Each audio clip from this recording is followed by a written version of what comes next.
Magandang gabi sa bawat isa sa ating patuloy na pag-aaral tungkol sa the sovereignty of God.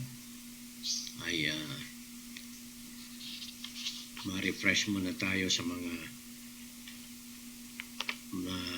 una natin pinag-aralan, yung first part nitong lesson na ito. Pero sandali muna tayo manalangin. Dakilang Diyos, maraming salamat po at sa aming pong muling pag-aaral. Isa sa inyong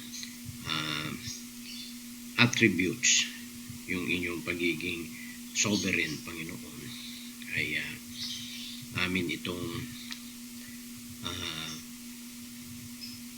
malaman, matutunan upang o Diyos ay malaman namin gaano kayo kataas bilang Diyos at gaano kami kababa bilang mga tao. Na kayo you are the potter and we are the clay. Lord, sa aming patuloy na pag-aaral na ito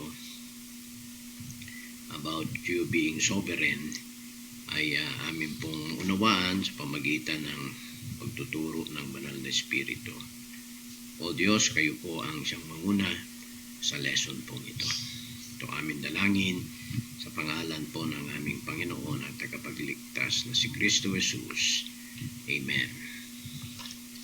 So, yung last time, tungkol dito sa sovereignty of God, ay pinag-usapan natin that He is the Most High, He is the Lord of heaven and earth, and He is subject to none, and He is influenced by none, absolutely independent. So, sabi niya dito sa Psalms 135 verse 6, whatsoever the Lord pleased, that did He in heaven, and in earth, in the seas, and all deep places. So whatever pleases Him, He does it, and nobody influences Him. He is not subject to anyone. He is the mighty potentate. He is unrivaled in His majesty. Wala siyang katunggali. At He has an unlimited power. He is not affected by anything outside Himself. So, yan yung mga tinalakay natin last time. At sabi pa dun sa Psalms 115 verse 3, but our God is in the heavens.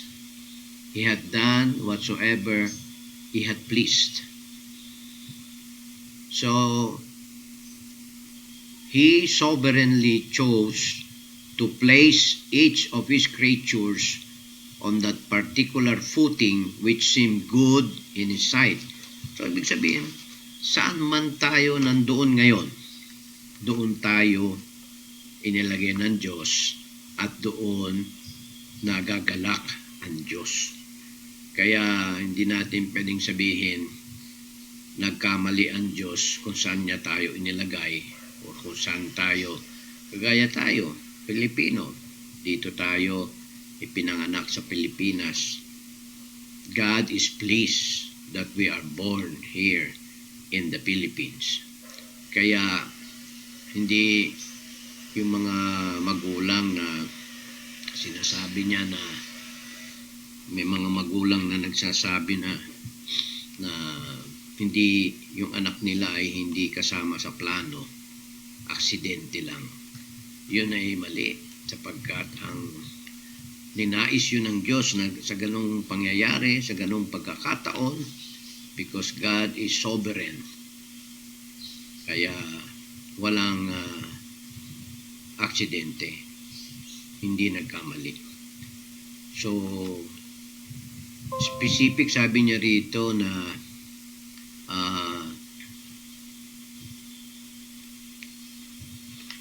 He created He sovereignly chose to place each of His creatures, kasama tayo doon, on that particular footing kung saan niya tayo inilagay na sa tingin niya ay mabuti sa kanyang paningin. Yun ang ibig sabihin. So, kagaya ni Adam, God sovereignly placed Adam in the Garden of Eden upon a conditional footing. Merong ibig sabihin conditional footing. Ano ibig sabihin nun? Actually, pwede siyang ilagay ng Diyos. God could have placed him upon an unconditional footing. He could have placed Adam on a footing as firm as that occupied by the unfallen angels. Ibig sabihin, pwedeng inilagay ng Diyos si Adam doon sa kalagayan na sabi dito kagaya doon sa mga angels na hindi na nahulog. Pwede siya inilagay doon ng Panginoon, pero siya'y inilagay ng Diyos kung saan siya ay ibig sabihin kung saan mabibigyan ng lugod ang Diyos. So, He could have also placed him upon a footing as sure and as immutable as that which His saints have in Christ. Pwede rin siyang inilagay ng Diyos doon sa kalagayan na hindi siya magkakamali. But instead, He chose to set him or to set Adam in Eden on the basis of creature responsibility. Nasa ganoong kalagayan. Siya ay isang nilalang na binigyan na maging responsable. Para ano? So that he stood or fell according to how he measured up or failed to measure up to his responsibility. So, andun yung individual responsibility. Kaya nga, mali yung sinasabi ng iba na God is sovereign at dahil siya is sovereign, wala na tayong responsibilidad. Yung pala, mas lalo tayong binigyan ng Diyos ng responsibility for God being a sovereign God. Ano yung responsibility? Obedience to the Maker or to God. So Adam stood accountable to God by the law which His Creator had given him. Naalala nyo, di ba, sinabihan siya na pwede mo bigyan ng pangalan ng lahat ng mga hayop at pwedeng kainin lahat maliban doon sa isang puno, itinuro pa ng Diyos sa kanya na hindi ka pwede kumain doon sapagkat sa sandaling ikaw ay kumain doon, sabi ng Diyos ay ikaw ay mamamatay. Kaya that's a responsibility na iniatang sa kanya, but he failed. So the Lord also sovereignly placed Israel upon a conditional footing. Nandiyan yan sa mga talata. Mamaya siguro pag na-play to ni Stephen, may pakita niya yung mga binabasa ko tsaka yung mga pipilapan dito sa lesson na ito. So this is plainly video recording at malalagyan niya ito marahil mamaya ng mga isisingit na lang niya dito itong mga binabasa ko. So natapos tayo doon sa as to His sovereignty, there is not and never will be any end to it.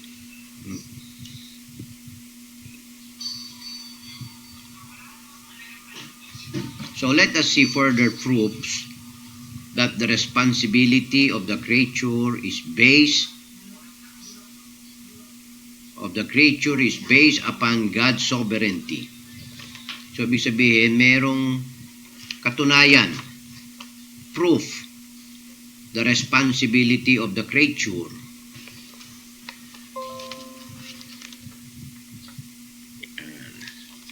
Responsibility of the creature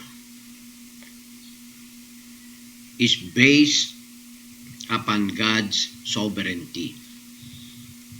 How many things are recorded in Scripture which were right because God commanded them? Ilan ba yun? Which would not have been right had He not so commanded. What right had Adam to eat of the trees of the garden? The permission of his Maker. Without such, he would have been a thief. What right had Israel to borrow of the Egyptians jewels and raiment? None, unless Jehovah had authorized it. Pinahintulutan. So, what right had Israel to slay so many lambs for sacrifice? None, except God commanded it. Yun yung pinapakita yung pagiging sovereign ng Diyos. So what right had Israel to kill of all the Canaanites? None. Wala silang karapatan. Only as Jehovah had bidden them. Dahil inuutos.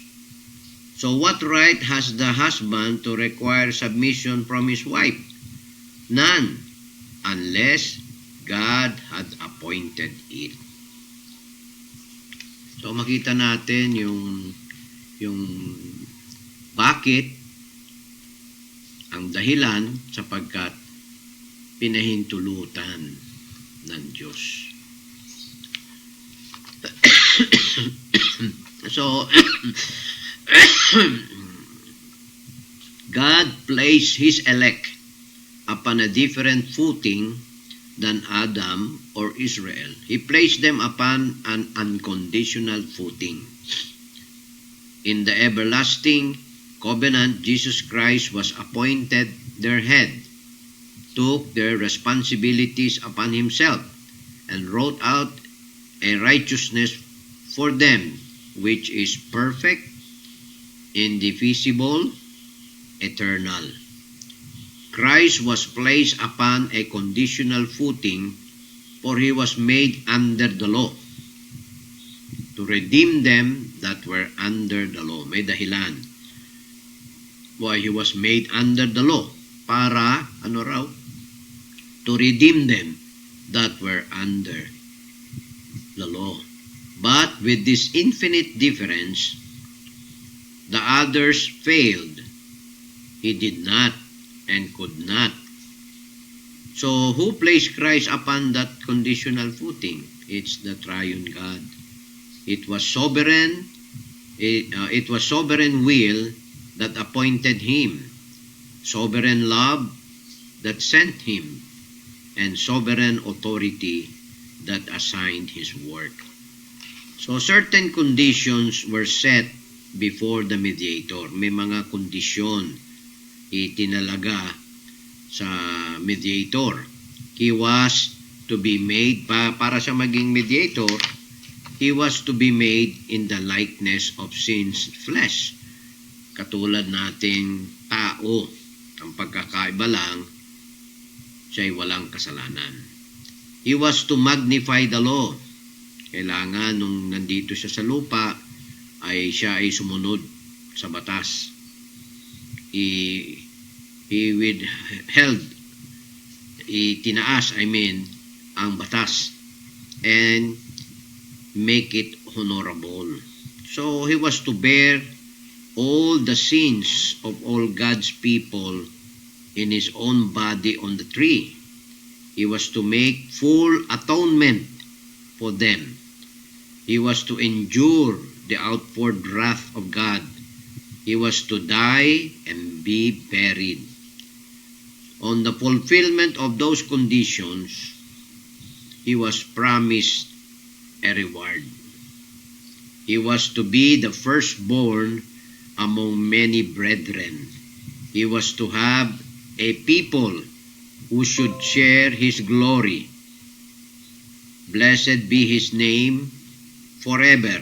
He fulfilled those conditions. Lahat yun ay tinupad ng Panginoon. Because He did so, ginawa niya lahat yun, tinupad niya lahat, the Father stands pledged on solemn oath to preserve through time and bless throughout eternity every one of those for whom His incarnate Son mediated. Lahat na ang pinamagitan ng Panginoong Hesus, wala kahit isa na nalaglag o nawala. Lahat yun ay na-gain ng Panginoon. Because He took their place, dahil nga siya ay nag-mediate, sabi dyan, He took their place, they now share His. Kaya nga yung His righteousness becomes now ours, our righteousness. So ang our righteousness is God's or Jesus Christ's righteousness. Is standing before God is theirs or is ours. His life is theirs or ours. Ngayon ay sa atin na. Tayo, dahil sa ating mga kasalanan, ay binayaran yun ng Panginoon doon sa krus ng Kalbaryo. So there is not a single condition for them to meet. Not a single responsibility for them to discharge in order to attain their eternal bliss. Sabi, bakit? Because of by one offering, He had perfected forever them that are sanctified. Dahil sa ginawa ng Panginoon sa krus ng Kalbaryo. So, here then is the sovereignty of God. Nandito papasok yung sovereignty of God. Openly displayed before all. Displayed the different ways in which He has dealt with His creatures. Part of the angels, Adam, Israel, were placed upon a conditional footing. Nilagay sila sa isang conditional na kalagayan. Continued blessing was dependent upon their obedience and fidelity to God. Sila, yung mga angels, si Adam at yung bansang Israel, depende sa kanilang pagsunod ang blessing. But in sharp contrast sa pagkakaiba naman, the little flock, yung sinasabi ng Panginoon, the little flock. Paano mo nga alam yung Bible? Para makita natin, babasahin ko lang dito sa Luke chapter 12. Ang sabi dito sa Luke chapter 12 verse 32. Ang sabi rito ay Luke 12:32. Fear not, little flock, for it is your Father's good pleasure to give you the kingdom. Yung little flock na yon have been given an unconditional and immutable standing in God's covenant, God's counsels, God's Son. Their blessing is dependent upon what Christ did for them. Alala nyo, tayo na na-enjoy natin yung eternal life nung tayo ay nagsisi, tinanggap ang Panginoon sa ating buhay. Tayo na naging recipient nung ginawa ng Panginoon dun sa krus ng Kalbaryo na patawad tayo sa ating mga kasalanan. So the foundation of God standeth sure, having this seal, the Lord knoweth them that are His. Paano mo nalaman that you are His? Paano mo nalaman na ikaw ngayon kasama sa kanyang mga pinili?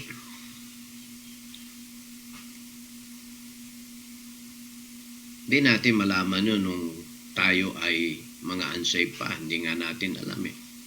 Kailan lang natin nalaman?